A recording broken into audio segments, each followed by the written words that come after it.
Señor Ministro de la Defensa, doctor Diego Molano, buenas noches y bienvenido a Red Más Noticias. Giovanni, buenas noches. Un saludo especial a usted y por supuesto a toda la audiencia de Red Más Noticias. Señor Ministro, en el bombardeo del pasado 2 de mayo contra el campamento de alias Gentil Duarte, este disidente de las FARC, ¿había niños como lo denuncian Holman Morris y Roy Barreras? Lo que tienen que tener claro los colombianos es que fue una operación militar legítima en contra de Gentil Duarte, un terrorista que ha cometido todo tipo de delitos de lesa humanidad, ataque a poblaciones, secuestro de policías, ataque a soldados, ataque a infraestructuras de transporte de vías, y que en un momento determinado estaba la semana pasada en un campamento terrorista planeando, desarrollando, dando instrucción de actividades terroristas. Esta operación se cumplió en aplicación de todos los principios del derecho internacional humanitario.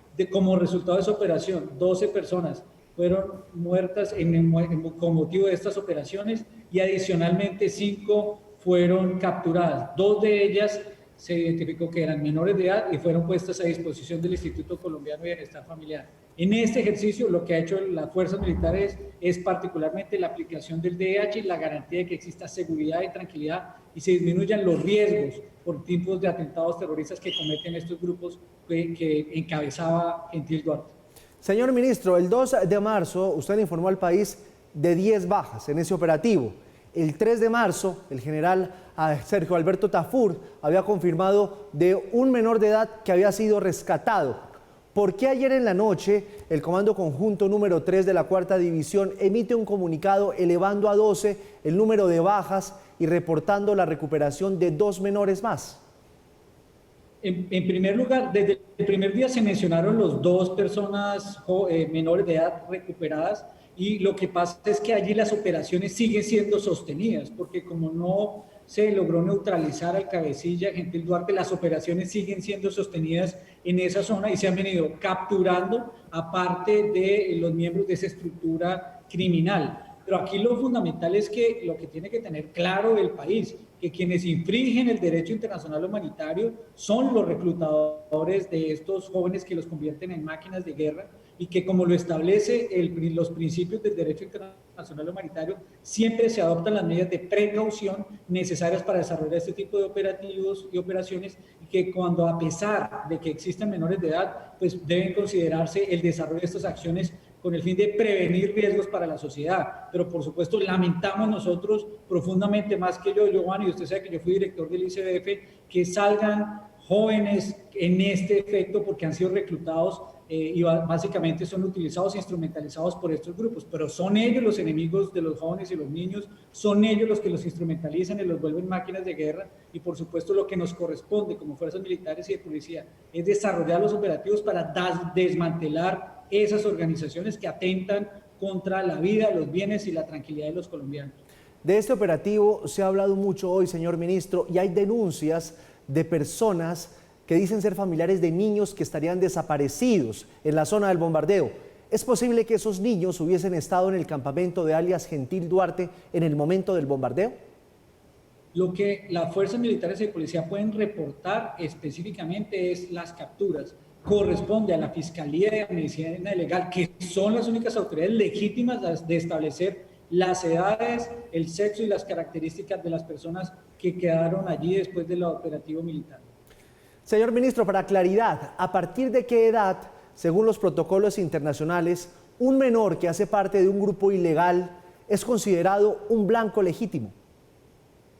A partir de los 15 años establecido el derecho internacional humanitario, pero por supuesto, cuando se logra manifestar, y como ha sucedido acá, que hay una conexión de beligerancia y un continuado sostenido de combate en esas relaciones que ellos desarrollan, por supuesto ya no los cobija las protecciones necesarias para los civiles y hacen parte de las hostilidades, y por eso en este tipo de operativos lo que corresponde es el de desarrollar esas acciones por un bien superior de protección a los otros sectores de la sociedad que pueden verse afectadas por las hostilidades y las acciones que desarrollan estos grupos criminales. Señor Ministro, hay una frase suya que ha sido muy controversial en el día de hoy. Usted se refiere a ellos como máquinas de guerra. ¿Por qué llamar máquinas de guerra a unos niños que han sido sacados de sus casas, que les negaron su infancia, que los obligan a matar en nombre de causas criminales? ¿Estos niños o estos jóvenes acaso no son víctimas también?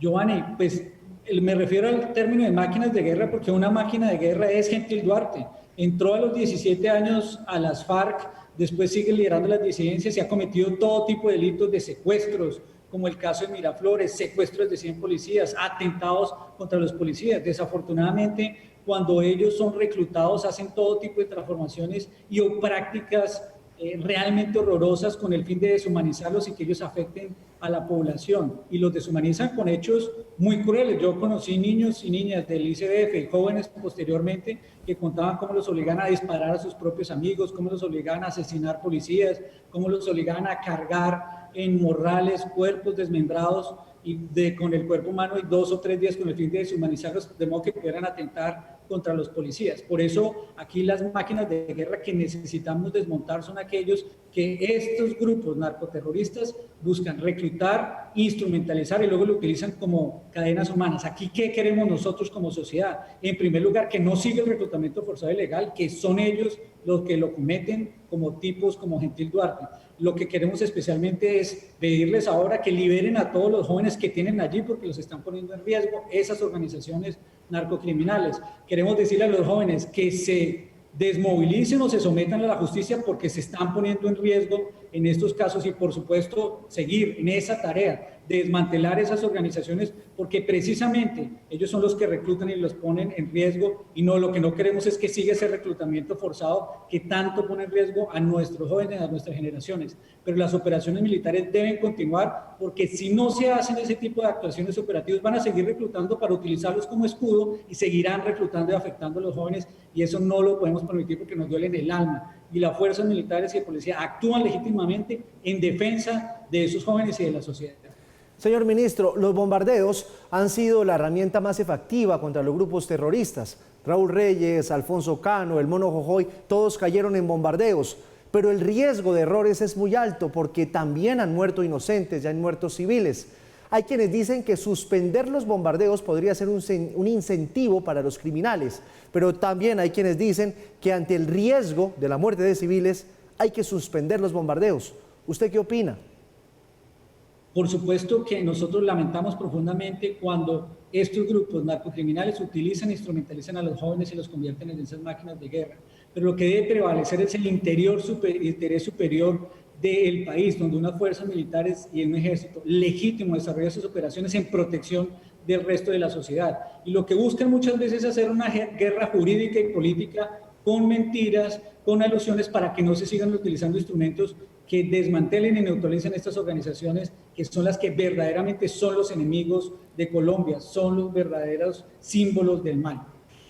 ¿Usted cree, señor ministro, finalmente que con las primeras informaciones que se conocieron de los resultados de este bombardeo, se trató de afectar el nombre del ejército con intereses políticos?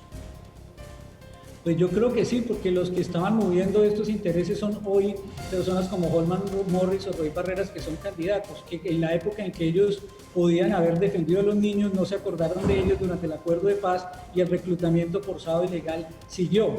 Entonces aquí hoy sí se acuerdan de ellos, cuando la verdad los que son los verdaderos enemigos y a quien deberían descalificar son esas organizaciones criminales que los utilizan, que los instrumentalizan, que los usan como escudos, que violan a las niñas. Ellos son los verdaderos enemigos de Colombia. Esas son las organizaciones narcocriminales, no un ejército que tiene la única decisión de defender la vida y la honra y la soberanía de Colombia.